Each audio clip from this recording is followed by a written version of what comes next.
Good morning. I want to, before we begin learning inside, I want to remind everyone that Sunday is the Rebbe's yard site, Gimel Tammuz. So I hope to get to the oil maybe as early as tomorrow, early morning. So if you care, if you want to, WhatsApp me your names, your mother's name, and anyone else, your family, that I'll have them in mind, at the oil for bracha and atzlacha and everything else. Okay, but because I might go there tomorrow morning, do it today. Otherwise, you might, And talking about Gimel Tammuz, I guess I'll mention towards the end of this year some of the minhagim that the Rebbe himself in 1951 he introduced to us. But I do want to say Shalom Aleichem to a new student, some of the time at least, who yesterday we became familiar with each other. His name is Dr. Velvel Vladimir. I can't pronounce your last name. No, it's not a problem. Not a problem. Velvel, it's okay. Velvel's okay. So he was born in Kiev. He lives now in Cologne. It's Cologne, Germany. Yeah, I was born in Minsk. In Minsk. Sorry. It's not a problem because my wife was born in Kiev, so that's. So you're a surgeon. You're a doctor over there in where in Cologne. Where? At the University Hospital of Cologne, yeah. Anyway, welcome to our morning shiur. Thank you very much. We're learning the Maamar Ma Tovu Elecha Yaakov that the Frierdiker Rebbe, Rabbi Yosef Yitzchak, said in 1929, and we're in the middle of discussing this idea that the combination of oisiyos, of letters, form ideas. And he gave us a very nice example, first from the word, for the three letters, tzadik reish hey, which spells out tzara, a problem. If you reverse those letters, you also get the letters tzadik hey reish, which means a window. As it says in Parshas Noach, Hashem tells Noach, make it tzoyar, tas et tzoyar la teva, make a window to the teva, and the Baal Shem Tov, the Holy Baal Shem Tov, interprets that to mean, let the light shine out to the world.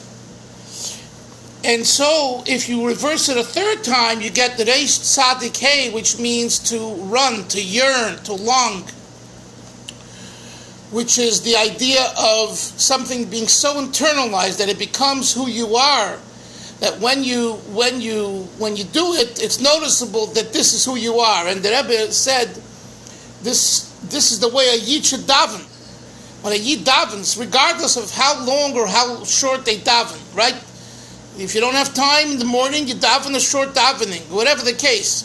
But in those few minutes that you daven, or those few minutes when you say brachas, you should be completely into it, as though the entire world doesn't exist. I heard from my teacher, Rabbi Yoel Khan.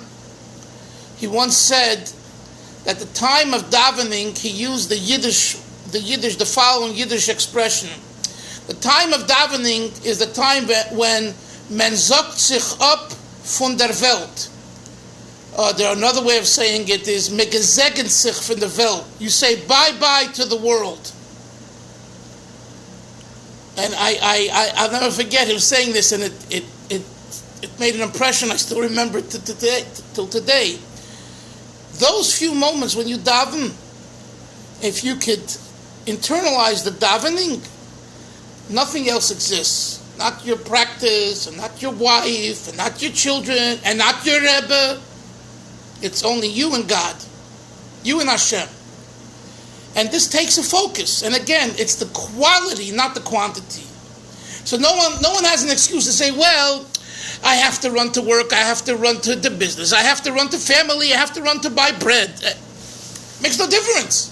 So take 1 minute, and that 1 minute should be Ratzah. pnimius, rotzon.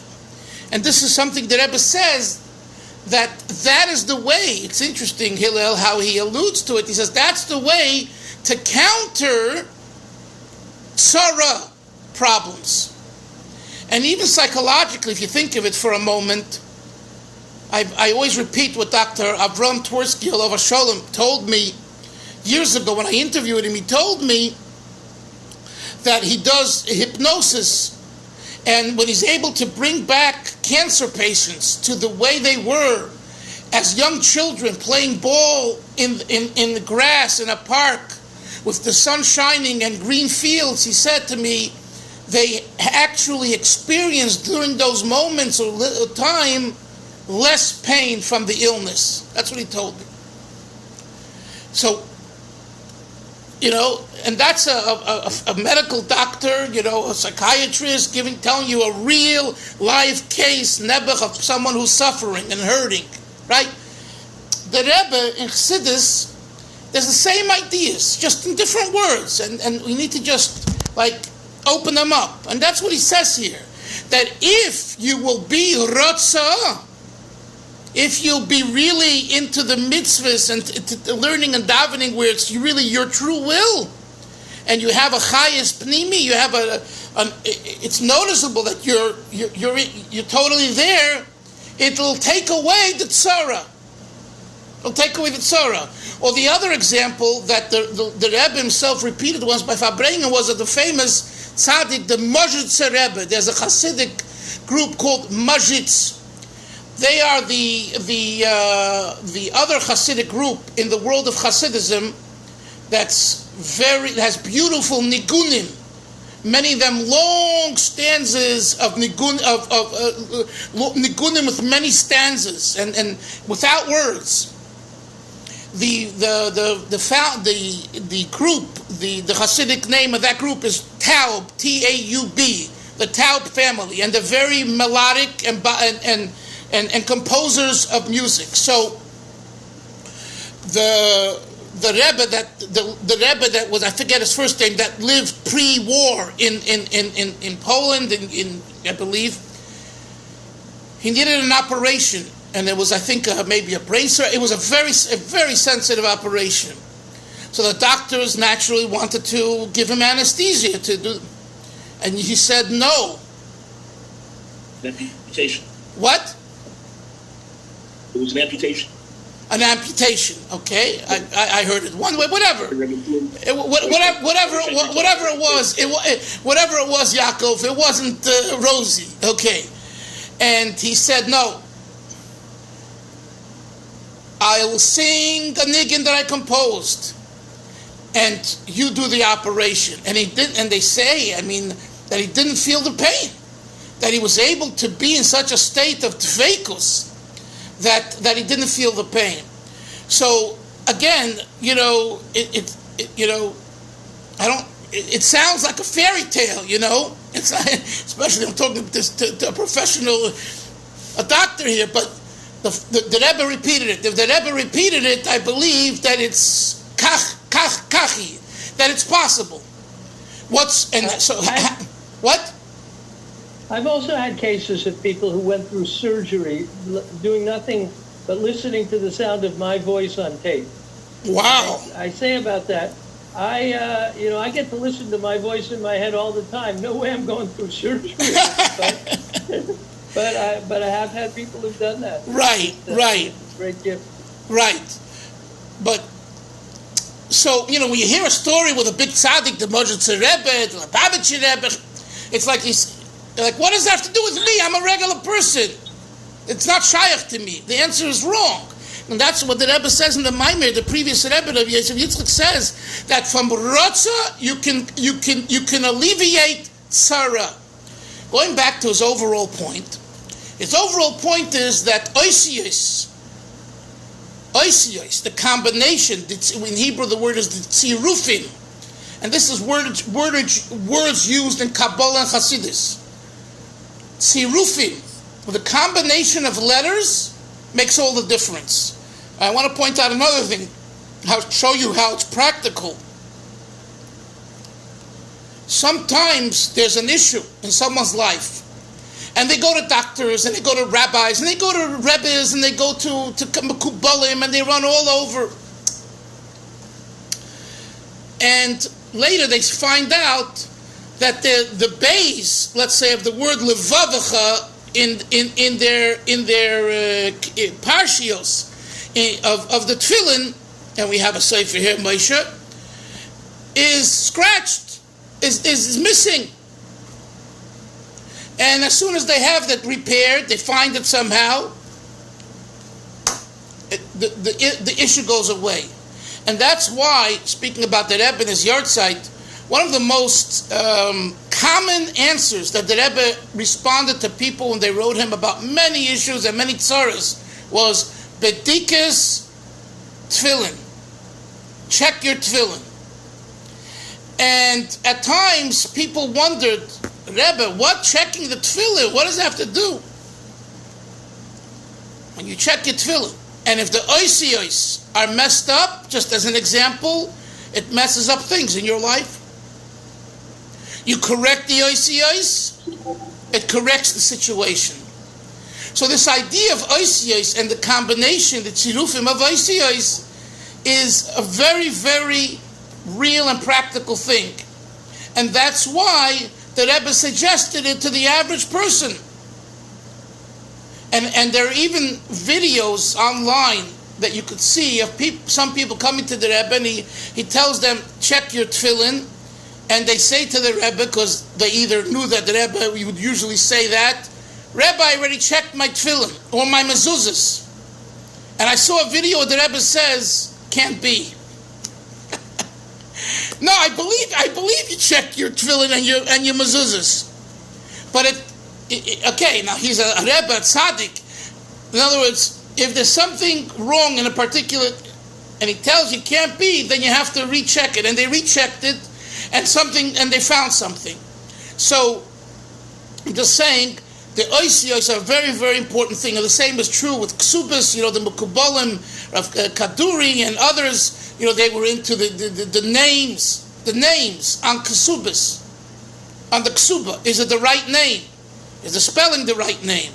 I mean, again, to make of this a kind of a daily issue, and it's not for any person to say check your ksuba. That doesn't work that way.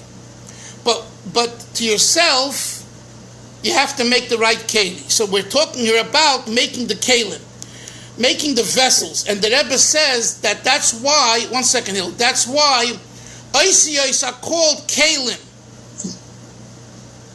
And then he spoke about this idea of having the right keli. And yesterday we also took some time and we spoke about what the Rebbe said in 1983 to Rabbi Kunin. Well, at the Fabrengen, he alluded to Rabbi Kunin, who was greatly in debt, and he told him, you're doing great things, but it has to be oiris the toyu, the energy coming with that passion, bekelim the tikkun, in the vessels of normalcy. Okay?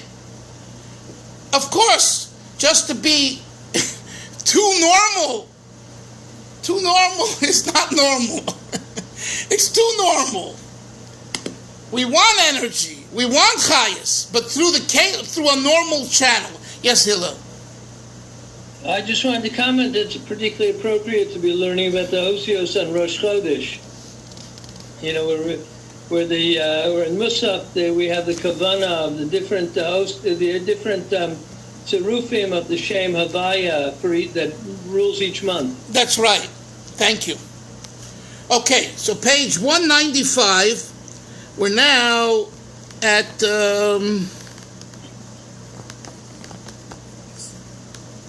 we're about 8 lines from Ois Gimel.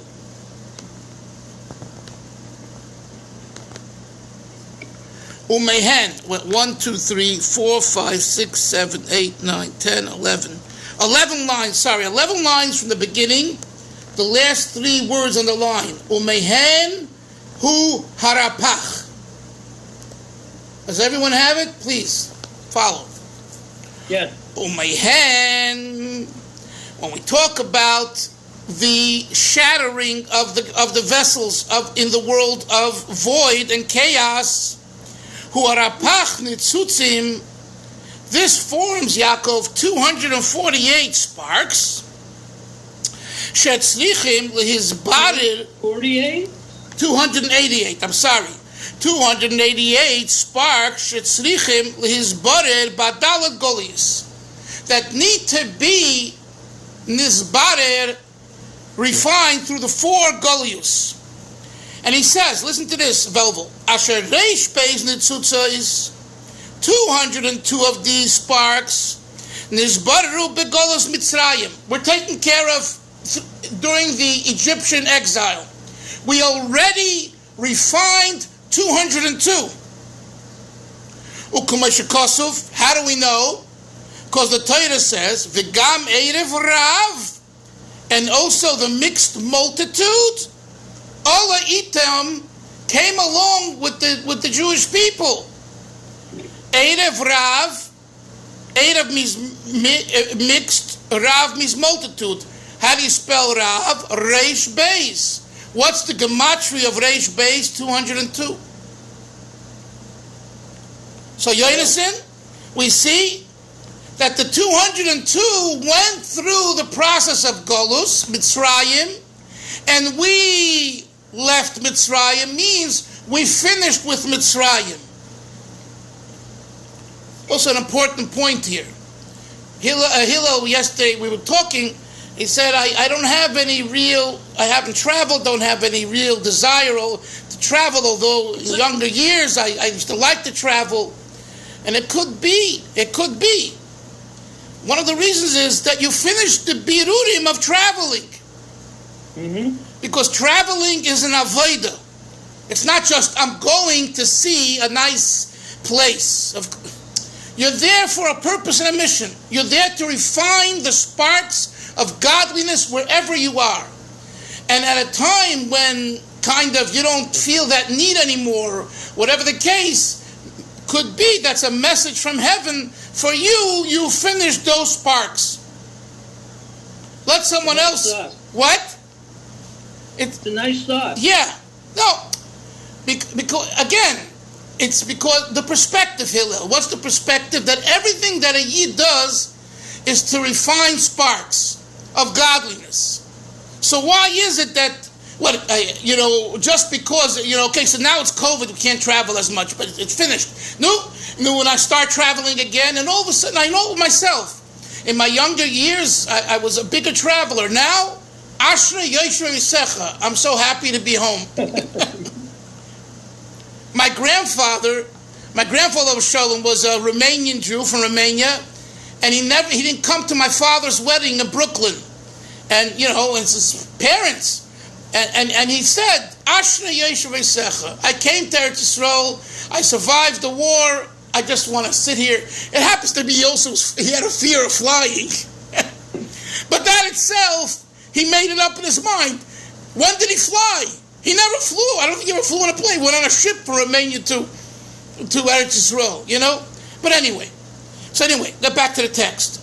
So we have 202 nitzutzos that were already refined. What about the other 86? Avi, right? We have 288, 202 were taken, and we're already done. We take the word hateva, nature. We live in nature. The gematria, the numerical equivalent of hateva, is exactly 86. Meaning that through the natural phenomena of living life, which we have to refine the rest. They have to be refined. They had to be refined through the 3 other golios, because there's 4 golios, 4 exiles. Says the Rebbe, and primarily who are golus ha'acharein. This last golus is where it's the countdown to the finish line. Ha'oila b'koshya al shnei golios shekod bilay. This last golios is so much more difficult Bekoshke means in difficulties in comparison to the two Goliyut before that. The Hine, why is that? Teva, Hare Perushay, Slila Ushkia. One of the meanings of the word Teva means Tubu B'Yamsuf. Tubu means sunk in. Next page, 196. So I don't understand. Salila Ushkia are Aramaic words for sunk? No. Shkia. Shkia is a Hebrew word. Okay. And Slila is a Hebrew word. I thought Solo means clear, but I guess there's another meaning to Solo. But Shkia means it's Shakua. Yeah. Okay. Okay. Right. That's one meaning of the word Teva. There's a word tabas, a ring that you put on the collar. Tabas. What's the shaydish? Tes beis ayin. Teva. Tubu. Teva. The inyan of Teva, let's see how he puts it together. The idea of Teva, Masha Emes, it is that the truth has been sunk, is not seen. V'hasheker nira le'emes. And falseness, sheker, appears to be truthful. Something that is sunk into the water, the water covers it with cold sadupina from each and every side. Hare be'emes. Truthfully speaking, hare davar anitva yeshte b'mitzias, the thing that is immersed in the water, is sunk in the water, it exists, k'moishu begilui, as it is in its very revealed state. The only thing is, ella shehu nelam, it's concealed, v'nignas, and hidden, toicha mayim, in the water, hamachasim moisha, that covers it, b'tabas, with haseviv b'ashva mikol tzad, like a ring that's round from all sides. That's why you don't see it. Avol le'ein harayeh, the divers who see nitba shadover anitba in a cloud. Sorry, avol le'ein harayeh, but to the human eye, looking from the outside to the water, it appears that the thing that is sunk ain't only cloud b'mitzias. It's not that it's lost, it seems like it's gone. So not only is this the fact that the observer from the outside doesn't see the truth, that it exists,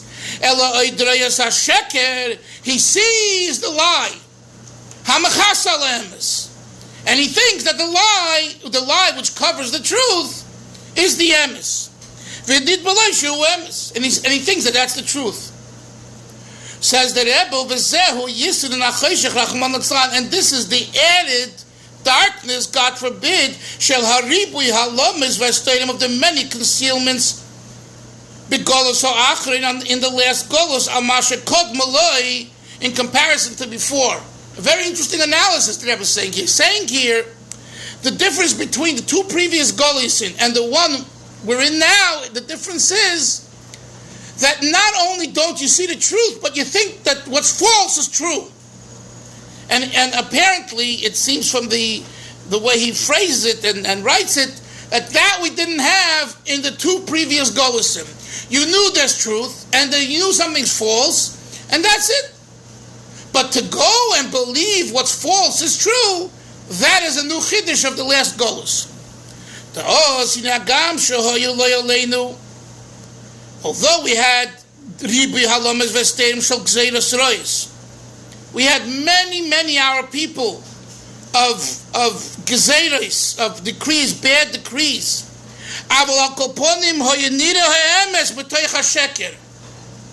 You were able to see the truth from the lie.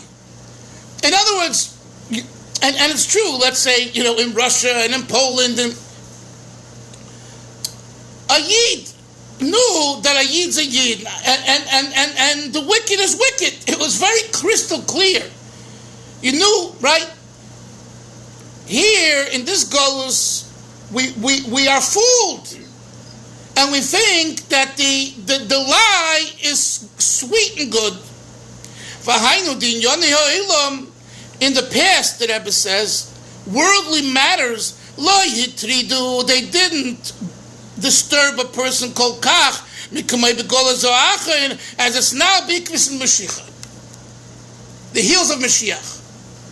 And it's so true. And even in today, so many years later, everything appears like, I was thinking about this yesterday, the world moves so fast, like it has to be, because this is the way it is. And we've become used to it. Like someone said Shabbos, someone was speaking Shuli Shabbos, he said, you can't say a Dvar Torah more than 2-3 minutes. You say more than 2-3 minutes, you lost the people. Yes, Hillel.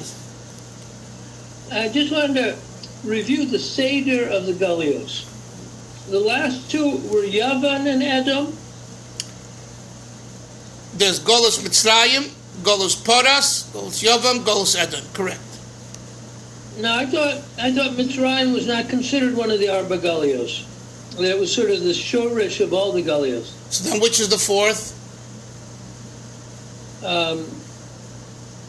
Madai or something like that? No, that's Poras. That's Poras. Poras and Madai go together. Well, we'll check it out later. I hear your point. But the last two were Yavan and Edom. But Edom is called. This is in halachic. No, I know, but he's saying that the last two were particularly. No, he's not saying that. You made a mistake. No, he's saying that the last golus of Edom is much worse than the golus of Poras and Yavan. There's Mitzrayim. I'm counting Mitzrayim, Poras, Yavan, Greek, right? Greece, and Edom. Okay. Avi, you want to say something? Okay. Avi, you have a comment on the Golus? No, it's fine. And he's saying that Golus Edom is the worst of the Golus. And why? Not that we didn't have terrible decrees in the past. We did. But you knew the score. You knew a spade is a spade. You knew what's good and you know what's bad. Here we think what's bad is good. Okay. The all the difficulties who behagboras hateva. The Rebbe gives us a rule here. A rule, Moshe. All of this comes because of the overpowering hagboras hateva. Nature. We make nature primary and godliness ancillary, secondary. And shahasheker nira emes. And when you do that, sheker seems to be emes. And again, conjunction with Gibel Tammuz, people would come to the Rebbe, and the Rebbe would say to them, he would say, they would say, I'm feeling terrible, and I have this and I have that, and the Rebbe would tell them something totally would seem not to answer the question, and the answer is the Rebbe was connecting to emes, and he's suggesting to the person, look for emes, and nature can go so far. And don't believe that nature is what governs a yid. And this is not an easy thing, but this is the nekudah, the point. That what is a yid's life, what should be a yid's life, l'mayla min hateva. Right? L'mayla min hateva. And that's it. And that's it. And if you go with this hanacha, with this attitude, you'll be in a much better place. Let's just continue to finish the line, the paragraph. And this teva that overpowers the emes, it surrounds everyone and everything, like a circle that surrounds umakif kotan v'gadol, and surrounds the young and the old all the same. In other words, Teva doesn't say, to the average person who's working, I can impact. But someone who's learning a base medrash or in a kollel, I can't impact. Baloney. Not true. Teva has a way of getting to everyone. Getting to everyone. If someone gets up and you hear him speak at a dinner, at a shul, and you're sensing him that that ego, Teva has gotten to him. That's it. Okay? So it doesn't differentiate between great and between Katan and Gadol. We'll continue the next chapter, Mitzvah on Monday, but I do want to talk for a few minutes about Gimel Tammuz. First thing, some of you weren't on before. If I'm going to go to the oil neder, I hope tomorrow, in the next few days at least. And if you want me to mention you or your family, just WhatsApp me. That's the easiest. This way I have it. A bli neder will have you in mind. Some of the basic minhagim, when the year after the Frierdiker Rebbe passed away in Shvat of 1950, the Rebbe wrote a letter, I think it was Rosh Chodesh Shvat 1951, and he documented the customs, what we should do for the yahrzeit, and it's important to do them, to try to do them. So one is that this Shabbos, we all try to get an aliyah. Because we look at a tzaddik, in this case the Rebbe, as a spiritual father, and therefore, just like when you have a yahrzeit for a parent, you get an aliyah the Shabbos before. So we should get an aliyah the Shabbos before. If you're in a shul where they're not doing this, which means if it's not a Lubavitcher shul, don't be bashful and ask the gabbai to give you an aliyah and explain why, and usually he will cooperate. And if for some reason there's too many people who have simchas and that you can't get an aliyah, then walk into your local Chabad shul and you will get an aliyah. And by the way, it doesn't have to be chakras, it could be also during mincha. So that's the first thing, is this Shabbos, because Sunday, Motzei Shabbos, Sunday is the yahrzeit. The next thing is to light a candle for the Rebbe's neshama Motzei Shabbos. So you should make sure you have a ner neshama available in your house. Those that are davening in a Lubavitcher shul, of course, a Chabad shul, there should be a candle lit at the Ummah. And don't rely on the rabbi and the gabbai. Make sure there's a candle, and if you know what I'm saying, sometimes, I forgot. You prepare it ahead of time Friday and have it there Motzei Shabbos. So that's for the shul. The third thing is, after each of the tefillas, Ma'ariv, Shachris, and Mincha in a Chabad shul, on the yahrzeit, someone reviews part of the Maamar V'ata Tetzaveh, that the last Maamar that Rebbe distributed. So, if you can't get to a Chabad shul to hear that part of the Maamar, maybe online, or you yourself take a look in the Maamar, it's online, and it's in Hebrew and English. Throughout the three tefillas, we try to finish the Maamar. It happens to be a long Maamar, so do your best. Okay. Number 4 is to, after davening, Sunday, the Rebbe wrote, those that can get to the oil, who live in this area, should go to the oil.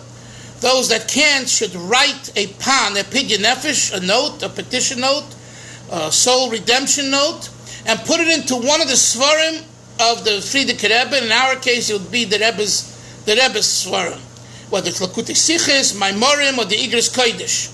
So even if you're sending a pan with me or someone else, I would suggest you do that anyway Sunday after Shachris, or you could, whatever you're sending me, you could just rewrite it and put it into a sefer. So that WhatsApp won't do. Don't put your phone into the sefer.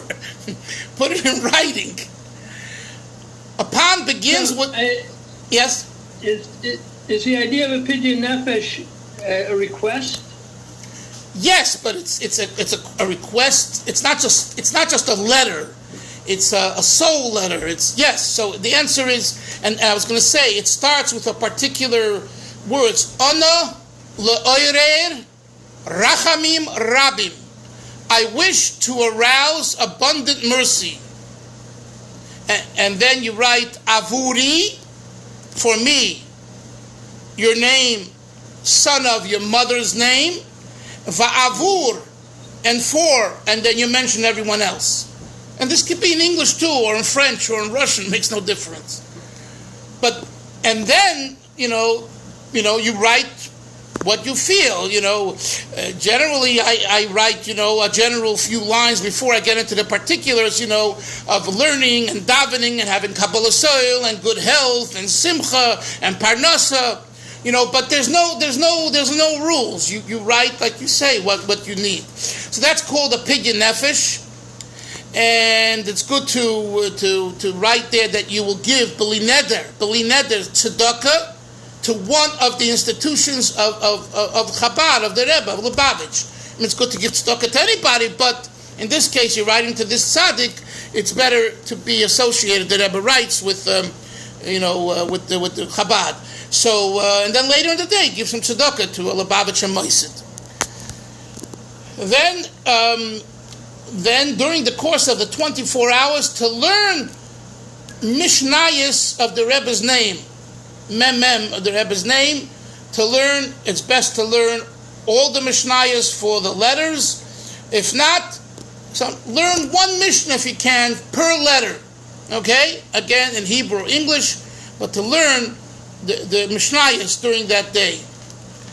Another thing to do is to share with your family, children, grandchildren, whether they're home with you or you call them or you WhatsApp them, or you FaceTime them about this tzaddik's accomplishments and what he did. And one of the things that the Rebbe focused on with his father-in-law, and I would say it's true with the Rebbe, is his Avas Yisrael, his unconditional love for every Yid. And but again, that's already your call. What message you want to share with them about this tzaddik. But it does say in that letter that the Rebbe writes that you should share that with your family. Those that are able to share that during the course of the day in a shul that they daven in, it would be appropriate. And a suggestion for those that daven in a non-Chabad shul is, if you bring tikkun in the morning after Shacharis, and people will ask you, why are you giving tikkun today? And you say, for the Lubavitcher Rebbe's yahrzeit. So they'll sit down a little bit, you'll say l'chaim, and you say a word, a story, an idea, and it's a very special thing. It's a Yom Zakai. It's a day of opportunities. Did I leave anything else out? And of course, at some time, to have a fabrengen, whether it's Shabbos, Motzei Shabbos, Sunday night, Monday, whenever, to join a fabrengen. Again, it's not the quantity, it's the quality. And if it's online, it's online. But it's better if you can go in person, sit around the table with other Yidden, say l'chaim, hear a word, sing a niggin. These are pretty much the ideas for Gimel Tammuz. Any questions and anything that comes to mind that I forgot? Clear? No, the Eibusha should help that we should be zeicha to the Geula Shlema, so that even before Gimel Tammuz, we'll be able to be in Yerushalayim with the Rebbe and all other tzaddikim and Klal Yisrael, and we'll have Geula Shlema, and it's a great Shabbos. Don't waste your Shabbos, don't waste your Sunday. It's worth the investment of time and energy and focus those 24 hours. Sleep less these 24 hours, because I'm very serious.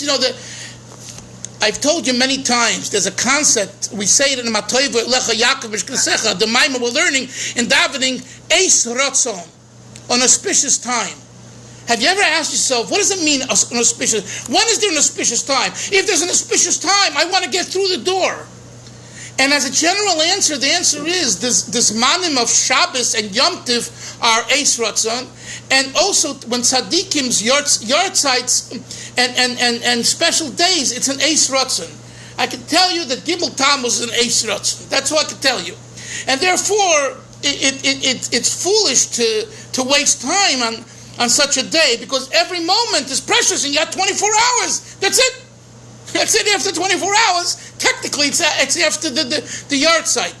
So we all have children and grandchildren and friends and families, and they need refuah shleimus and shidduchim and parnasa and better health and happiness. Cash in. Gimel Tammuz. Chevra l'chaim, they should help. We should be all together. We should all see each other, be together, so we could celebrate together. Have a great Shabbos, a great Rosh Chodesh Tammuz, and a great Yom HaYelula, Gimel Tammuz. Zayizim. Bye bye. Good Shabbos to everybody. Shabbos.